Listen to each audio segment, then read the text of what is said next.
My mother-in-law told me I wasn't good enough for my husband. She said it right to my face and kept trying to drive a wedge between us. She wanted to take Ethan away from me and destroy our family. I never thought someone so close could be the biggest threat to my marriage. But what she didn't realize was that I was ready to fight back. I'm Olivia. My husband is Ethan, and we have a 2-year-old son named Noah. When Diane, Ethan's mother, started tearing at the foundation of our family, I felt like everything I worked for was slipping away, but I refused to let her win. What happened next changed everything. I stood my ground, and when Diane saw what I was capable of, she regretted ever crossing me. Before the storm hit my marriage, life felt peaceful and full of promise. My name is Olivia, and I was married to Ethan, a kind and hard-working man I met shortly after college. We were young, excited about starting a family, and filled with hope for the future. By the time our son Noah was born, I believed we had everything we needed to be happy. A cozy home in a quiet suburb, supportive friends, and close family nearby. My own family was my anchor during that time. My younger sister Mia and my father Robert were constant sources of love and encouragement.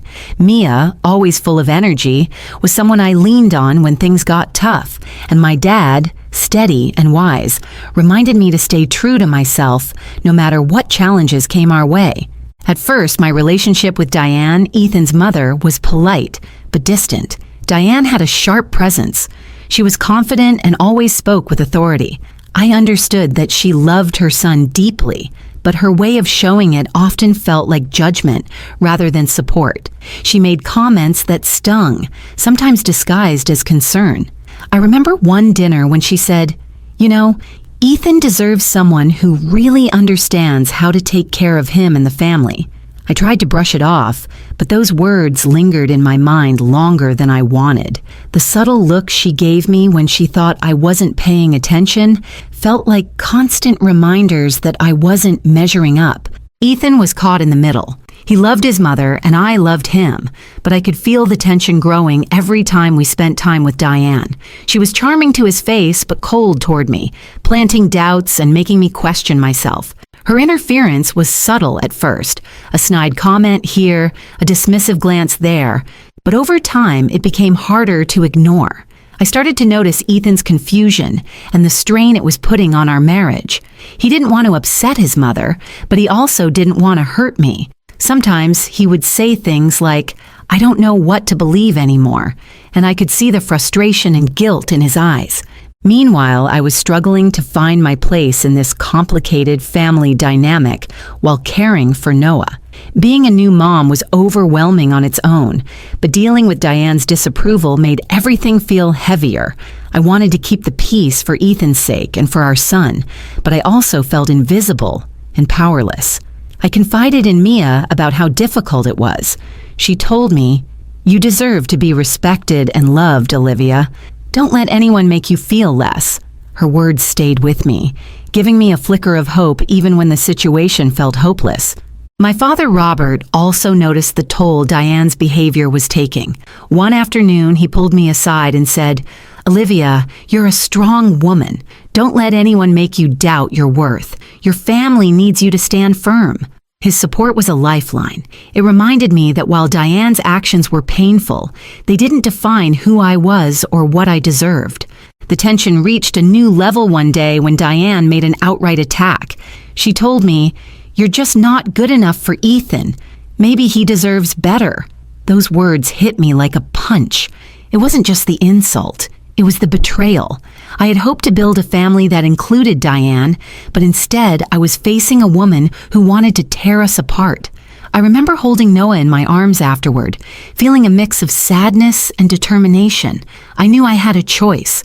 Let Diane's words break me or use them as fuel to protect my family. Despite the pain, I kept trying to find moments of peace. Ethan and I talked as much as we could, trying to keep our marriage strong. But the pressure from Diane made it hard. Sometimes we argued, not about Diane directly, but about the strain we both felt. I could tell Ethan was torn, and that broke my heart. The woman I had married, the man I trusted, seemed distant and unsure. Through all of this, I realized the fight wasn't just about Ethan or Diane. It was about my own strength and the family I wanted to build for Noah. I couldn't control Diane's actions, but I could control how I responded. The path ahead wouldn't be easy, but I was ready to fight for my marriage and for my son's future. That's when I started to prepare myself for the difficult conversations and the boundaries I would need to set. I knew I had to stand up, not just for myself, but for the family I loved. The battle wasn't over, but I was no longer willing to be a silent victim. The conflict with Diane didn't start with a bang. It crept in slowly but steadily, eroding the foundation of my marriage in ways I never expected. At first, her disapproval was subtle, almost invisible to others, but painfully clear to me. Small comments that seemed innocent to outsiders cut deep. She would question my decisions about Noah's care, implying I wasn't doing enough. "Are you sure that's the best choice for him?" she'd ask, with a tone that suggested I was clueless. It felt like every move I made was being watched and judged, and nothing was ever quite good enough. Over time, Diane's interference grew bolder. She began sowing seeds of doubt in Ethan's mind, whispering that maybe I wasn't the right partner for him. I overheard conversations where she criticized my family and my background, subtly suggesting I didn't belong. The worst was the way she tried to drive a wedge between us without directly confronting me, using Ethan as a messenger or planting ideas to make him question our marriage. Ethan was caught in a terrible bind. He loved me, but he also wanted to please his mother. At first, I thought he might stand up for me, but the constant pressure from Diane wore him down. He grew distant, confused by the conflicting loyalties tearing him apart. We started having arguments, not about Diane at first, but about the strain I could see in his eyes, the exhaustion, the uncertainty. "I'm trying, Olivia," he would say, but it felt like he was losing himself in the middle of it all. The emotional toll on me was overwhelming. I was exhausted from caring for Noah, managing the household and trying to keep the peace. But worse than that was the feeling of isolation. Diane's words had started to chip away at my confidence. I questioned myself constantly. Was I really not good enough? Was I failing as a wife, a mother? The hardest moments were when I would be alone with Noah, and the silence would feel deafening. One afternoon, Diane's cruelty crossed a line that changed everything. She said to me directly, "You're just not good enough for Ethan. Maybe if you were more like me, he wouldn't be so torn." Those words hit me harder than anything else. It wasn't just an insult. It was an attack on my worth, my family, and my place in Ethan's life. I remember feeling a surge of anger and disbelief. How could the woman who was supposed to be my family say something so cruel? I confronted Ethan that night, desperate for answers and support. "How can you let her say those things?" I asked, voice trembling with emotion. "Don't you see what she's doing to us?" Ethan looked torn, his face a mixture of guilt and confusion. "I love you, Olivia, but she's my mother. I don't want to hurt her. I'm stuck." That moment was devastating. The man I trusted was caught in a battle between his loyalty to me and his fear of losing his mother. The tension spilled over into our everyday life. Family gatherings became minefields, where Diane's presence created an invisible barrier between Ethan and me. I could see it in his eyes. He was exhausted from the constant tug of war. Our conversations grew shorter, filled with unspoken worries. I knew something had to change before the damage became permanent. I turned to my sister Mia and my father Robert for support. Mia reminded me I was stronger than I realized and that I deserved respect. "Don't let her break you," she said firmly. My father encouraged me to hold on to my self-worth and to fight for my family. Their support gave me the strength to face the challenges ahead. Despite the pain and uncertainty, I refused to give up. I started documenting Diane's behavior, not to create more conflict, but to understand the pattern and prepare myself for the difficult conversations to come. I realized that if I wanted to save my marriage and protect Noah, I needed to confront the problem head on. This period was a test of endurance. The emotional battles wore me down, but each day I reminded myself that this wasn't just about surviving. It was about fighting for the family I loved and the future I wanted to build. The conflict with Diane was the hardest thing I'd ever faced, but it was also the beginning of a transformation, a shift from feeling powerless to reclaiming control over my life. The question hanging over me was whether Ethan would stand with me or continue to be pulled apart by his mother's manipulation. That question would soon lead to a turning point that changed everything.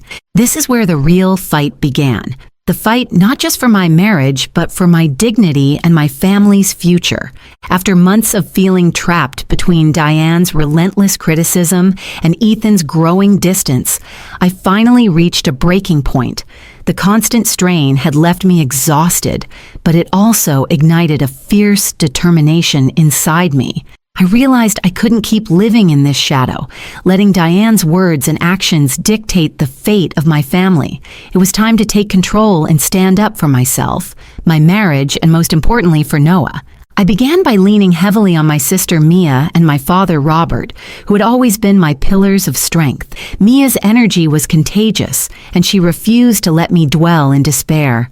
She pushed me to see my own value, reminding me that no one had the right to tear me down.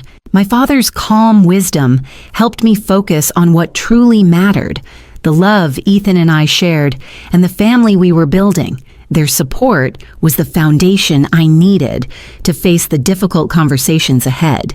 And with their encouragement, I knew I had to have a heart-to-heart with Ethan. I needed to be completely honest about how Diane's interference was affecting me and our marriage. I couldn't let this go on in silence anymore. One evening, after Noah was asleep, I sat down with Ethan and laid everything out. I told him how hurt and isolated I felt, how Diane's words were breaking me down, but I also shared my hopes that we could face this together, set boundaries, and rebuild the trust that was slipping away. Ethan listened, and I saw the conflict in his eyes. He was torn between loyalty to his mother and love for me. But hearing my pain so openly seemed to break through some of the fog that had clouded his judgment. He admitted he felt trapped and confused, unsure how to stand up to his mother without causing a family war. I told him I understood it wasn't easy, but that protecting our marriage and Noah's well-being had to come first. At the same time, I started setting clear boundaries with Diane. I refused to accept disrespect or manipulation anymore. When Diane made hurtful comments or tried to undermine me, I confronted her calmly but firmly. I told her that if she wanted to be part of Noah's life, she needed to respect me as his mother and as Ethan's wife. I made it clear that I wasn't going to tolerate attempts to tear our family apart. One pivotal moment came during a family gathering. Diane made a cutting remark about my parenting in front of everyone. Instead of shrinking back, I stood up and said, "If you have concerns, you need to bring them to Ethan and me respectfully. Otherwise, this isn't the environment for negativity." The room fell silent. Diane was visibly taken aback, not used to being challenged. But that moment changed the dynamic. It showed Ethan and everyone else that I wasn't going to be pushed aside. I also worked hard to rebuild my relationship with Ethan. We started spending more quality time together, talking openly about our feelings and fears. We attended couples counseling, which helped us understand how Diane's interference had affected us both and gave us tools to communicate better. Slowly, the distance between us began to close. Throughout this period, my confidence grew. I realized that standing up for myself wasn't about winning a battle with Diane. It was about protecting my family and reclaiming my sense of self-worth. I was no longer the quiet, uncertain woman who tried to avoid conflict. I was a mother and wife who deserved respect and love.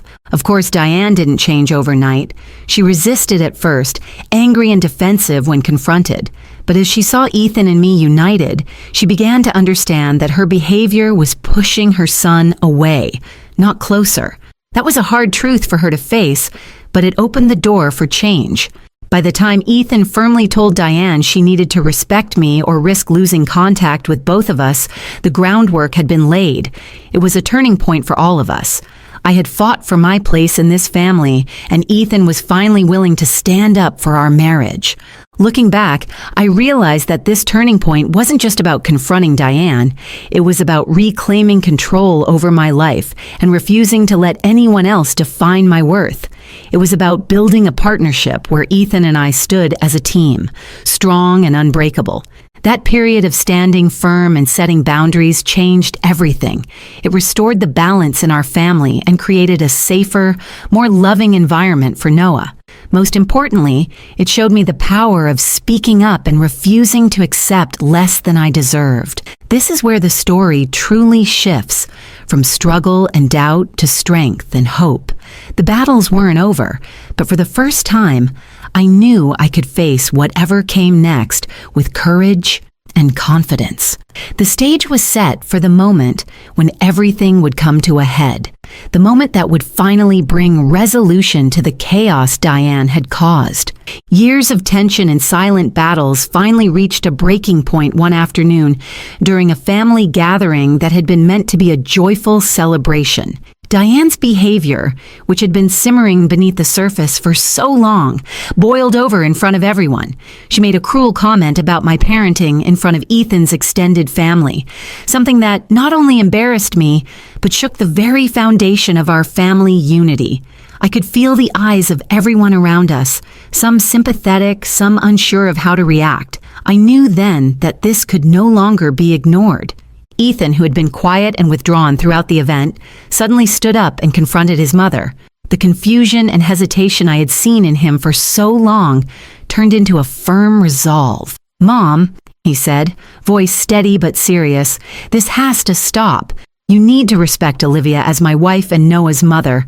If you can't do that, then you won't be a part of our family anymore." The room fell into an uncomfortable silence. Diane's face flushed with a mixture of anger and shock, but there was no mistaking the message Ethan was sending. This confrontation was a turning point for all of us. For Ethan, it was the moment he chose his marriage and his family over the loyalty to his mother's expectations. For me, it was the moment I realized that the battle I had been fighting was finally shifting in our favor. Diane's cold demeanor softened slightly, revealing a crack in the armor she had built around herself. She didn't apologize outright, but there was a subtle change, a reluctant acknowledgement of the harm she had caused. Over the next weeks, Ethan and I spent more time rebuilding our relationship. We talked openly about the strain Diane's interference had put on us and committed to being each other's strongest supporters moving forward. We started attending counseling sessions, both together and individually, to help heal the wounds and develop tools to communicate better. It was a slow process, but every conversation brought us closer and made our bond stronger. Meanwhile, Diane's attitude began to shift. Though hesitant, she started to make efforts to respect the boundaries we set. The woman who had once tried to undermine me was now cautiously trying to find a way back into our lives, but this time on terms that respected me as a partner and mother. It wasn't perfect, and there were setbacks along the way, but the progress was undeniable. One particularly emotional moment came when Diane and I had a private conversation. It was raw and honest. She admitted that her actions had been driven by fear and a misguided desire to protect her son. She confessed that she hadn't realized how much damage she was causing. While forgiveness didn't come immediately, hearing her acknowledgement was a step toward healing, not just for her, but for all of us. What this experience taught me was profound. I understood that family dynamics are complicated, and sometimes the people we expect to support us can be our biggest challenges. But standing firm, setting boundaries, and demanding respect isn't just necessary. It's transformative. It saved my marriage and gave me a new sense of self-worth. Ethan and I became a stronger team, united against the pressures that once threatened to pull us apart. Noah grew up surrounded by that strength and love, free from the tension that had once shadowed our family life. The home that had felt so fragile became a place of security and warmth. Reflecting on this chapter of my life, I realize how far I've come. The woman who once doubted herself now knows her worth and refuses to let anyone diminish it. Diane's regret was real, but more important was my own growth, the courage to stand up and protect what mattered most. This story isn't just about conflict or family drama. It's about resilience, courage, and the power of standing your ground when everything feels like it's falling apart. It's about the strength found in love, not just for your partner or child, but for yourself. And when you face those moments that threaten to break you, remember that sometimes the hardest battles lead to the strongest victories. After the storm finally settled, the dust began to clear, and I was able to see what I had truly gained from everything I had endured. The experience with Diane, as painful and exhausting as it was, became one of the most important chapters in my life. It forced me to confront my own doubts, to find a voice I hadn't fully embraced before, and to redefine what family really meant to me. The aftermath of that difficult period was not about bitterness or revenge. It was about growth, healing, and moving forward. Standing up to Diane and setting firm boundaries didn't just protect my marriage, it transformed it. Ethan and I emerged from that battle stronger and more united than ever. We rebuilt our relationship on a foundation of honest communication, mutual respect, and shared commitment to Noah's well-being. The trust that had been strained was restored, and our love deepened through the trials we faced together. In the months and years that followed, I continued to nurture that strength, not just in my marriage, but in myself. The support of my own family, my sister Mia and my father Robert, remained a vital source of encouragement. Their belief in me was a constant reminder that I was worthy of respect and happiness. I learned to value myself beyond the opinions and judgments of others, recognizing that true self-worth comes from within. My relationship with Diane remained cautious but improved. She began to understand the importance of respecting boundaries and the role I played in her son's life. While our relationship was never perfect, the grudges and bitterness that once defined our interactions softened. I realized that forgiveness didn't mean forgetting or excusing past behavior. It meant releasing the hold that anger had on me, freeing myself to live without that weight. One of the most profound lessons I took from this journey was the power of boundaries. So often we tolerate disrespect or emotional harm because we fear confrontation or loss. But setting limits is an act of self-love and protection. It creates space for healthier relationships and personal growth. By refusing to accept Diane's attempts to undermine me, I not only preserved my family, but also modeled strength and dignity for Noah. That strength has become a guiding force in my life. I now understand that family isn't just about blood or proximity. It's about respect, support, and love. The family Ethan and I created is built on those principles. Our home is a place where Noah feels safe and cherished, where his parents stand together no matter what challenges arise. I also learned that sometimes the people closest to us are the hardest to navigate. Family dynamics can be messy, filled with expectations, disappointments, and old wounds. But those challenges don't have to define us. We have the power to shape our own stories, to choose the relationships we nurture and the boundaries we enforce. If there's one message I want to share with anyone facing similar struggles, it's this: you are stronger than you think. You deserve respect and love, and you have the right to protect your peace. Standing up for yourself may be difficult, but it's the first step toward reclaiming your life and happiness. Looking back, I don't regret the fight. It was painful, but it was necessary. It taught me resilience, gave me clarity, and brought my marriage and family to a healthier place. I am proud of the woman I became. The mother who fought fiercely for her child, the wife who refused to let her marriage crumble, and the person who refused to be diminished. Today, my life is filled with hope and joy. Ethan and I continue to grow as partners and parents, supporting each other through life's ups and downs. Noah is thriving, surrounded by love and stability. And while Diane remains a part of our story, she no longer holds power over our peace. This journey showed me that sometimes the hardest battles lead to the most meaningful victories. It's not about who caused the pain, but how you rise after it.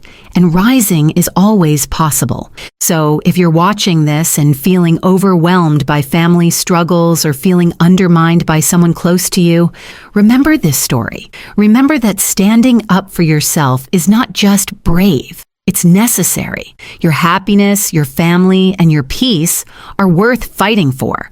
You have the strength inside you. You just have to find it and use it.